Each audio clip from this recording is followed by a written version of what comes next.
Assalamualaikum warahmatullahi wabarakatuh. Perkenalkan, nama saya Mujib Zuhdi, NIM 1121082. Saya di sini akan memaparkan PPT yang berjudul Anjuran untuk Menikah. Pengertian nikah. Nikah menurut bahasa berasal dari bahasa Arab, yaitu dari kata nakaha yakinhu nikahan, yang berarti kawin. Sedangkan menurut istilah, nikah adalah ikatan suami istri yang sah yang menimbulkan akibat hukum dan hak serta kewajiban bagi suami istri. Dasar-dasar hukum nikah. Yang pertama ada di Quran Surah Az-Zariyat ayat 49, yang artinya, dan segala sesuatu kami ciptakan berpasang-pasangan supaya kamu mengingat kebesaran Allah. Yang kedua, Quran Surah Yasin ayat 36, yang artinya, Maha Suci Tuhan yang telah menciptakan pasangan-pasangan semuanya, baik dari apa yang ditumbuhkan oleh bumi dan dari diri mereka maupun dari apa yang tidak mereka ketahui. Yang ketiga, Quran Surah Ar-Rod ayat 38, yang artinya, dan sesungguhnya kami telah mengutus beberapa rasul sebelum kamu dan kami memberikan kepada mereka istri-istri dan keturunan. Yang keempat, Quran Surah An-Nur ayat 32, yang artinya, dan nikahkanlah orang-orang yang sendirian di antara kamu dan orang-orang yang layak atau berkawin dari hamba-hamba sahayamu yang lelaki dan hamba-hamba sahayamu yang perempuan.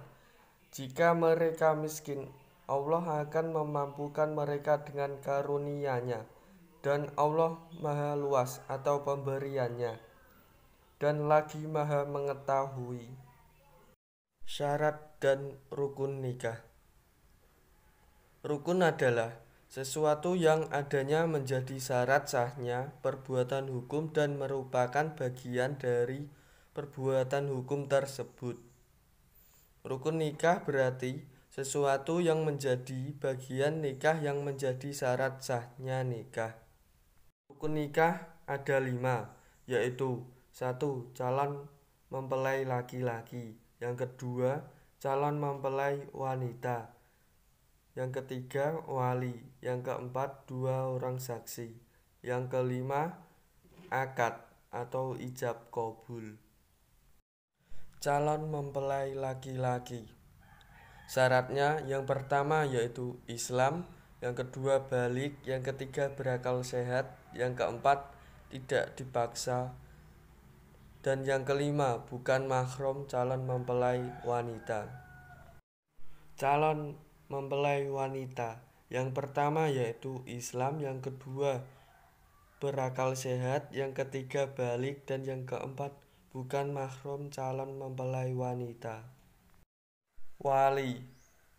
Rukun nikah yang ketiga adalah adanya wali mempelai wanita. Wali adalah orang yang bertanggung jawab dan bertindak menikahkan mempelai wanita. Adapun syarat wali, yang pertama yaitu Islam, yang kedua balik, yang ketiga berakal sehat, yang keempat adil, dan yang kelima laki-laki. Wali nikah ada 2 macam, yaitu wali nasab. Wali nasab adalah orang yang mempunyai hubungan kerabat garis laki-laki dengan mempelai wanita. Wali nasab terdiri dari 4 kelompok dalam urutan kedudukan. Kelompok yang satu didahulukan dari kelompok yang lain, sesuai erat tidaknya susunan kerabatan dengan calon mempelai wanita. Yang pertama, kelompok kerabat laki-laki garis lurus ke atas, yakni ayah, kakek dari pihak ayah dan seterusnya ke atas. Yang kedua, kelompok kerabat saudara laki-laki kandung atau saudara laki-laki seayah dan keturunan laki-laki mereka. Lanjutan. Yang ketiga, kelompok kerabat paman, yakni saudara laki-laki kandung ayah, saudara seayah, dan keturunan laki-laki mereka.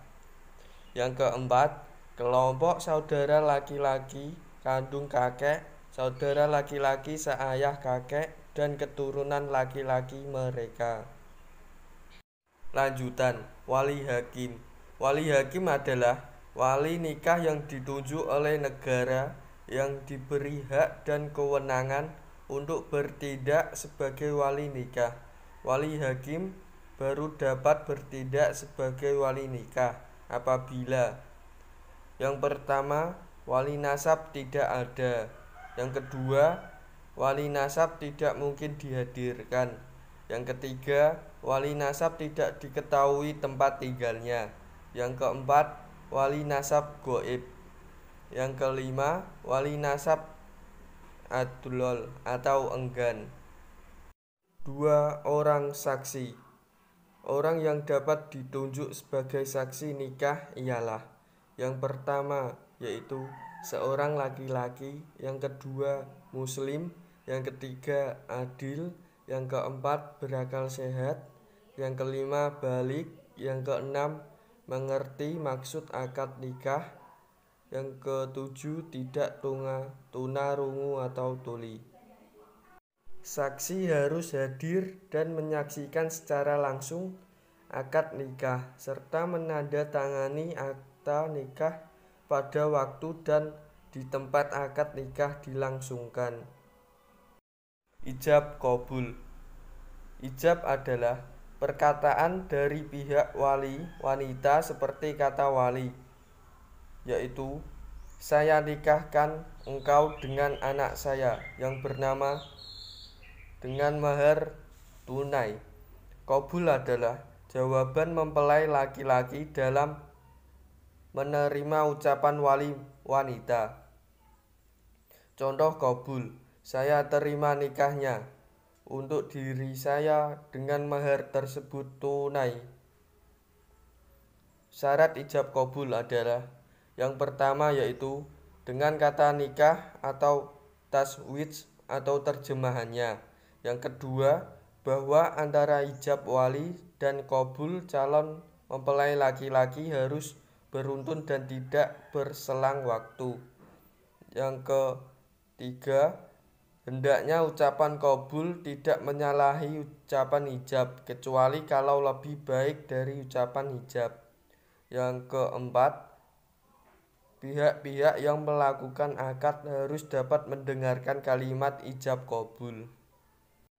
Ulama sepakat bahwa ijab qabul menggunakan kata-kata nikah dan taswij atau akar kata dari dua kata tersebut, seperti zawajtuka, ankahtuka, dan terjemahan kedua kata tersebut. Kesimpulan hukum menikah. Yang pertama, wajib. Bagi orang yang sudah mampu menikah, nafsunya telah mendesak dan takut terjerumus dalam perzinaan, maka ia wajib menikah. Yang kedua, sunnah, yaitu bagi orang yang nafsunya telah mendesak dan mampu menikah, tetapi masih dapat menahan dirinya dari perbuatan zina, maka sunnah baginya menikah. Yang ketiga, haram. Bagi seseorang yang tidak mampu memenuhi nafkah batin dan lahirnya kepada istri, serta nafsunya pun tidak mendesak, maka ia haram menikah. Lanjutan. Yang keempat, makruh. Makruh menikah bagi seseorang yang lemah syahwat dan tidak mampu memberi belanja kepada istrinya, walaupun tidak merugikan istri, karena ia kaya dan tidak mempunyai keinginan syahwat yang kuat. Dan yang terakhir, mubah. Bagi orang yang tidak terdesak oleh alasan-alasan yang mewajibkan segera menikah, atau karena alasan-alasan yang mengharamkan untuk menikah, maka nikah hukumnya mubah baginya. Hikmah nikah ada 4, yaitu yang pertama, menyalurkan naluri seks yang merupakan nilai kemanusiaan. Yang kedua, mendapatkan keturunan dan melestarikan hidup manusia. Yang ketiga, menumbuhkan nilai naluri kebapakan dan keibuan dan menimbulkan perasaan ramah, cinta, dan sayang. Yang keempat, menimbulkan sikap rajin dan sungguh-sungguh karena tanggung jawab sebagai suami istri. Baik, itulah pemaparan materi PPT yang dapat saya sampaikan hari ini. Apabila ada kata-kata yang kurang berkenan, mohon dimaafkan. Sekian dari saya. Wassalamualaikum warahmatullahi wabarakatuh.